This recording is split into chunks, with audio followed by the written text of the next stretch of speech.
What is going on, guys? Welcome back to the channel. Panthers Advice. Today, man, the receivers showed out in training camp. Let's jump into the content. But first, shout out to G2S and the C3 podcast. They came in clutch with a lot of content, man. Let's get into it today, shall we? First play right here we're going to look at. We're going to see a Bryce Young incompletion. And the reason I'm showing you guys this first is to show you I'm being honest, right? So we're going to talk about this play right here. He's going to try and go deep. Hit XL. Unfortunately, it's just a little bit too long. I tried to find the interception. Trust me. I tried to find the pick, right? Could not find it on Twitter. If you can find it, let me know. I'll put it in the next video. But I could not find the pick. This was one of the incompletions I saw. And this is something I want to talk about with Bryce Young real quick. Here's what I want to talk about when it comes to Bryce Young on the run. Most quarterbacks, pressure's coming, right? Throwing out the back foot. It's hard to step into the throw when you got a 250, 280-pound 300-pound guy chasing you, right? So they're going to throw off their back foot like this. That's okay. I get that. However, with Bryce, sometimes he has a tendency to go back to his old habit. And what I mean by that is if you look at the last clip, he's on the run. Sometimes he'll close his hips, and then he'll heave the ball. It doesn't happen a lot, but there is a tendency. He's on the run, closes his hips. The reason that's a problem is because now we're back to heaving it. Now the ball can go over here. The ball can go here, here, here. Now let's say his hips are open, right? If his hips are open, that ball can't go over here. We're going to have a much better throwing motion. Everything's going to be much better fundamentally. So with that being said, man, it all comes back down to the fundamentals. Hips are closed. That ball can go all the way over here. Hips are open. He should be able to throw that thing on the line. He doesn't do it a lot, but sometimes he goes back to that habit. Let's keep it going, though, because he showed a lot of great signs. Let's get back to the video. So as we jump back into the video, right here, Bryce is going to hit Mingo. And I love that Clowney's on the team. Now, obviously, I love Clowney to be on the team because, you know, he's a beast. But on top of that, Bryce isn't going to have much taller, wider competition on the edge. And what I mean by that is in the game, most defenders are going to be Clowney size or smaller. So Bryce gets to go against this every day in practice. That should only make him better, man. I love this throw right there. Good stuff. The next throw we're going to see is to Ian Thomas in the back of the end zone. This seems like it's natural for Ian Thomas right here. I mean, take another look at this. Why did the Panthers go get Hayden Hurst? I mean, he's a little bit more athletic, but if you wanted more athletic, you had Tommy Tremble, right? We got Ian Thomas. Ian Thomas, the knock on him was he just wasn't the athletic tight end that everybody wants him to be. You know, he was a good blocking tight end, but other than that, and sometimes it actually just comes down to the packages that the coaches put you in. Right here, Ian Thomas does a great job.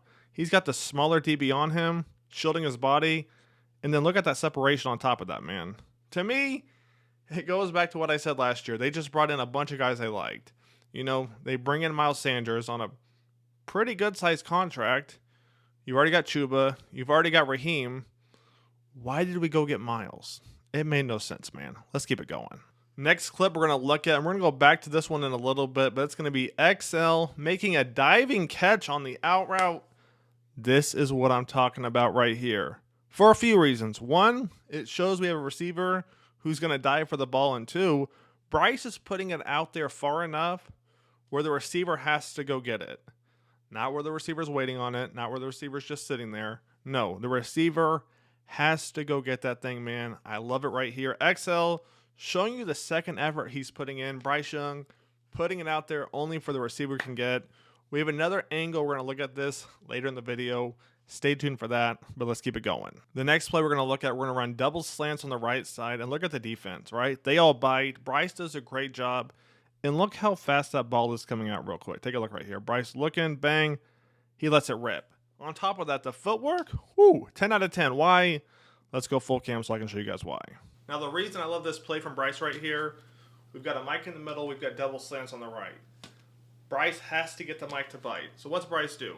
Gets the ball, looks to the left. Now, when he's looking to the left, his feet are all the way over here. Watch his footwork. Looks amazing. Shuffles to the right, bang.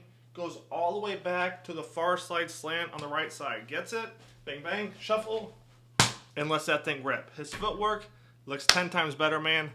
Let's get back to it. The next play we're going to look at right here, Bryce is going to do a great job picking up the DB blitzing from the left side, and once he do, goes back to the left side and hits Mingo on the sideline. That is what I'm talking about. Let me bring this camera up real quick. So, earlier, we saw him lead XL on the sideline. Right here, he's putting it for Mingo, little 1-2 toe touch. I mean, this is nice right here. We're going to have a single high safety because that DB right there is going to go in on a blitz. Man-to-man coverage, it looks like. And Mingo, with that corner route, straight money. Let's keep it going. The next couple plays we're going to look at 7-on-7 touchdowns. First pass is to Deontay Johnson for 6. The next one, I believe, goes to Mingo. Now watch Miles Sanders right here. I can't tell if he's frustrated or excited they scored. Watch Miles right there. Is he jumping that high because he's excited they scored? Or is he jumping that high because he's frustrated he didn't get the ball? So as we run this play back, let's try to look at this from Miles' perspective real quick. So we're going to pause it right here. So as you're going to see, Miles Sanders most likely is going to be open as long as the linebacker Tae Davis doesn't look this way. Let the play develop. You're going to see Tae Davis is looking at Miles Sanders. Why isn't he picking him up? Because he's watching Bryce Young. If Bryce Young comes back and looks at the right side, Tae's going to pick him up. So Bryce Young can either try and choose to throw it between the gap right here or hit Mingo, who's going to be wide open if he gets it to the outside.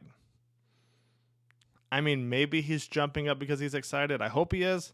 I hope it's not out of frustration. Because if Bryce comes back and looks at the right side, Miles Sanders, you're done, right? You're done because Tae's just going to close the gap right there. Let me know what you guys think, though. Let's keep it going. Next up is Deontay Johnson. Woo, this man is quick. Now, unfortunately, he's not going to catch it right here. But that route running, we got to go full cam.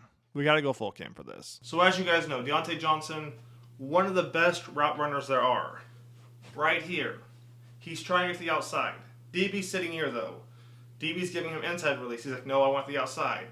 So what's he do with the inside foot? Plants it here. Gets the DB to bite, and then bang, takes it to the outside. On top of that, you also have to watch for the stab, right? For the DB putting his hand out. So watch Deontay Johnson.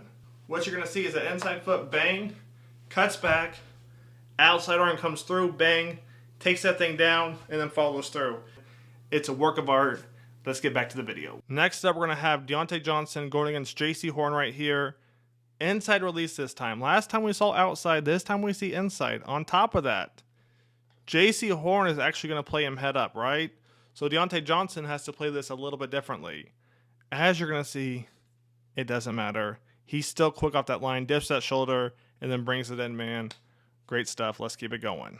So we've got a few more plays left. This one right here is going to be an out route from XL. This is just a different angle from what we saw before. The next play we're going to look at is the out route from Mingo. Now this happened, I believe, yesterday or the day before. People were like, okay, is it on Bryce Young? Is it on Mingo? To me, it's a little bit on both. When Bryce Young is throwing these out routes, he wants to put the ball on the sideline. So right here with Mingo, Mingo's playing the slot right there. Mingo's going to cut to the outside. Look where Bryce is putting that thing. The exact same spot he put that with XL. Maybe a little miscommunication. Not the end of the world, man. Let's jump to our last clip right here. We're going to see XL stop on a dime. Take a look at this. Bang, gets to the 40, he cuts, and he's right there. With that being said, that's going to wrap it up. I hope you guys have enjoyed the video. Shout out to G2S and C3 Podcast. Supplying the clips, man, at the Panthers training camp. I'll catch you guys on the next one. Take it easy. Panthers Advice is out.